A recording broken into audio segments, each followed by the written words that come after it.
આપણે આજે 21મી સદીમાં જીવી રહ્યા છીએ, પરંતુ કેટલીક ખોટી પરંપરાઓ, રૂઢિચુસ્તતા અને જાતિવાદ આજે પણ આપણો પીછો નથી છોડતી. વાત છે પાટણના ચંદ્રમણા ગામની, જ્યાં દલિત સમાજના યુવકનો લગ્ન પ્રસંગનો સમારંભ હતો. તમામ તૈયારીઓ થઈ ગઈ હતી. આ યુવકનો લગ્ન પ્રસંગે વરઘોડો નીકળવાનો હતો. તે સમયે અન્ય સમાજના કેટલાક શખ્સો તલવાર અને લાકડી સાથે દોડી આવે છે અને લગ્ન પ્રસંગમાં જે હાજર લોકો હતા, દલિત સમાજના લોકો હતા, તેમના પર હુમલાનો પ્રયાસ કરવામાં આવે છે. જોતજોતામાં બે કુટુંબના લોકો સામસામે આવી જાય છે. સમગ્ર મામલો ગંભીર બની જતા પોલીસ ફરિયાદ નોંધવામાં આવે છે. પોલીસ ઘટના સ્થળે પહોંચી જાય છે અને સમગ્ર મામલો કાબૂમાં લેવામાં આવે છે. સમગ્ર ઘટનાની વાત કરીએ તો આમાં જાતિવાદની તો કોઈ એંગલ છે નહીં, પરંતુ અગાઉમાં થયેલા એક જૂની અદાવતના કારણે આ ઘટના બની હોવાનું સામે આવે છે.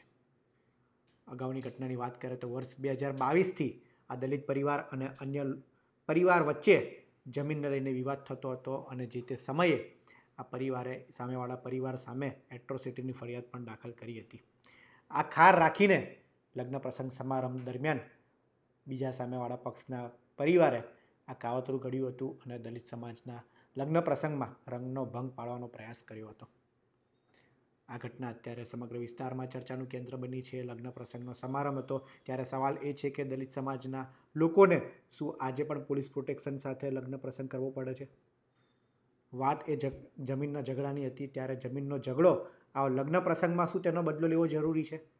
લગ્ન પ્રસંગ દરમિયાન કોઈપણ વ્યક્તિ માટે લગ્ન એટલે એક મોટું પગલું ગણી શકાય છે, એક ખુશીનો તહેવાર છે. ત્યારે આ બધા લગ્ન પ્રસંગના સમયે કાવતરું ઘડનાર વ્યક્તિ વિરુદ્ધ કડક કાર્યવાહી કરવા માટે સમાજના લોકો માંગ કરી રહ્યા છે. સમગ્ર ઘટના અંગે પોલીસે શું કહ્યું તે સાંભળીએ. તારીખ 1/2/2026ના રોજ પાટણ તાલુકા પોલીસ સ્ટેશન વિસ્તારના ચંદ્રુમણા ગામે ગણપતભાઈ કલાભાઈ ચાવડાના છોકરાના મેરેજ હતા અને આ મેરેજના સંદર્ભે વરઘોડાનું એક પ્રોસેશન નીકળવામાં આવ્યું હતું અને આ પ્રોસેશન બાદ એક રાસ ગરબા યોજવામાં આવેલા હતા. આ જે રાસ ગરબા યોજવામાં આવેલા તે જોગણીમાના ચોકમાં આખું પ્રોસેશન હતું અને આ જે જગ્યા છે એની નજીકમાં જ આ કામના જે આરોપીઓ છે બકુજી જીવનજી ઠાકોરનું ઘર આવેલું હતું.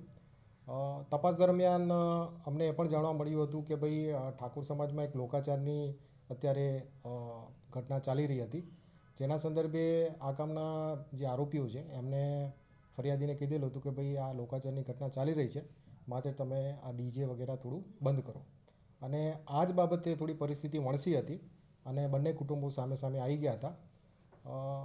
ત્યારબાદ ફરિયાદીએ 112ને કોલ કરતાં પોલીસ તાત્કાલિક ઘટના સ્થળ ઉપર પહોંચી ગઈ હતી અને પરિસ્થિતિ કંટ્રોલમાં લાવી હતી.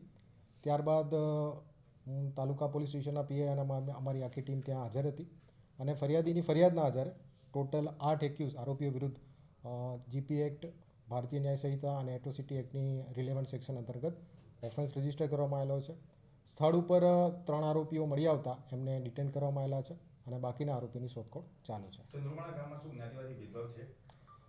અમારી જે તપાસ દરમિયાન અમને જાણવા મળ્યું છે કે ભાઈ અહીંયા જાતિવાદી કંઈ બીજી કંઈ માથાકૂટ હતી નહીં. પ્રિવિયસલી આ જે ફરિયાદી છે એમને આરોપીઓ જોડે જમીનની જૂની અદાવત હતી અને જેના આધારે થોડું આ વખતે મનદુખ થતાં આ ઘટના આખી વણસી હતી. બાકી ગામમાં વરઘોડા સંદર્ભે અમે તપાસ કરતાં જાણવા મળ્યું હતું કે ગામમાં અગાઉ પણ શાંતિપૂર્ણ રીતે દલિત સમાજના વરઘોડા નીકળેલા છે. અગાઉ આ કામના ફરિયાદીએ આ કામના આરોપીઓ વિરુદ્ધ 2022માં એક જમીનના સંદર્ભે માથાકૂટ થતાં એટ્રોસિટીની એક ફરિયાદ નોંધાયેલી છે. હા, હાલ લગ્ન શાંતિપૂર્વક પતી ગયા છે અને હાલ પરિસ્થિતિ કંટ્રોલમાં છે. છતાં પણ પોલીસના ચુસ્ત બંદોબસ્ત અત્યારે અમે ગામમાં રાખેલો છે. પોલીસે કાર્યવાહી કરીને 8 લોકો વિરુદ્ધ આ મામલે ગુનો દાખલ કર્યો છે. જે જ સમયે આ ઘટના બની એટલે કે લગ્ન પ્રસંગ નિમિત્તે હુમલો કરનાર 3 લોકોને પોલીસે ડિટેન પણ કર્યા છે. આમાંની વાત કરીએ તો જીવનજી ઠાકોર, બકુલજી ઠાકોર અને અન્ય એક સગીર યુવકને પોલીસે ડિટેન કર્યા છે.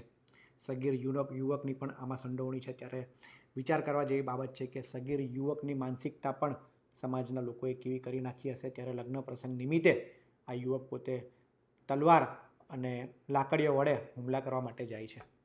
સભ્ય સમાજને ન શોભે તેવી આ ઘટના છે. વર્ષ 2022ની ઘટના છે. જમીનનો આ પ્રશ્ન છે. બેસીને તમે ઉકેલી શકતા હોત, આ ઉપરાંત કાનૂની સહાય લઈ શકતા હોત, પરંતુ કોઈના લગ્ન પ્રસંગમાં આ રીતનો પ્રસંગ બગાડવો એ કેટલો યોગ્ય છે. આ અંગે આપનું શું માનવું છે તે અમને કોમેન્ટમાં જરૂર જણાવશો. આવા જ ઇન્ફોર્મેટિવ વિડીયો માટે વીટીવી પંચાયત જોતા રહો. ધન્યવાદ.